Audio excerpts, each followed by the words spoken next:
मुंबई में एक इमारत धराशायी हो गई है। यहां भिवंडी इलाके में इमारत गिरने से एक शख्स की मौत हो गई और 15 से ज्यादा लोग जख्मी हो गए हैं। मलबे में अभी भी कई लोगों के दबे होने की आशंका है। दिल्ली के कल्याणपुरी में एक बेकाबू बस ने बाइक में टक्कर मार दी। हादसे में एक बाइक सवार की मौके पर ही मौत हो गई, जबकि दूसरा बाइक सवार गंभीर रूप से घायल हुआ है। उत्तराखंड के कई हिस्सों में फिर से आसमानी आफत का खतरा मंडरा रहा है। मौसम विभाग ने अगले 72 घंटों में भारी बारिश की चेतावनी दी है। उत्तराखंड में भारी बारिश की आशंका को देखते हुए एनडीएमए ने 250 एनडीआरएफ के जवानों को तैनात किया है।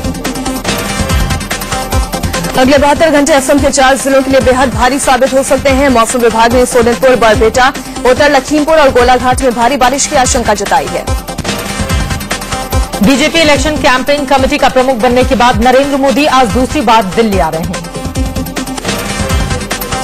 नरेंद्र मोदी आज गाजियाबाद में आयोजित संत सनातन कुंभ में हिस्सा लेने जा सकते हैं। इस जहां केस में सीबीआई आज गुजरात हाईकोर्ट में स्टेटस रिपोर्ट पेश करेगी। ईश्वर जहां काउंटर केस में सीबीआई ने अपनी चार्जशीट में नरेंद्र मोदी और उनके बेहद करीबी अमित शाह का नाम शामिल नहीं किया है। चार्जशीट में सीबीआई ने इशरत के एनकाउंटर को फर्जी बताया है। चार्जशीट में कहा गया है कि सीबीआई जांच में इस बात का पता चला है कि इशरत आतंकवादी नहीं। इशरत की मां चार्जशीट से संतुष्ट नहीं है। इशरत की मां ने भी कहा है कि जब तक सभी आरोपियों के नाम सामने नहीं आते हैं, उन्हें सजा नहीं मिलती, तब तक उनका परिवार संतुष्ट नहीं होगा। इशरत केस में सीबीआई की चार्जशीट पर इशरत की बहन ने भी प्रतिक्रिया दी है। इशरत की बहन ने कहा है कि चार्जशीट में सभी आरोपियों के नाम नहीं आने से वो खुश नहीं है।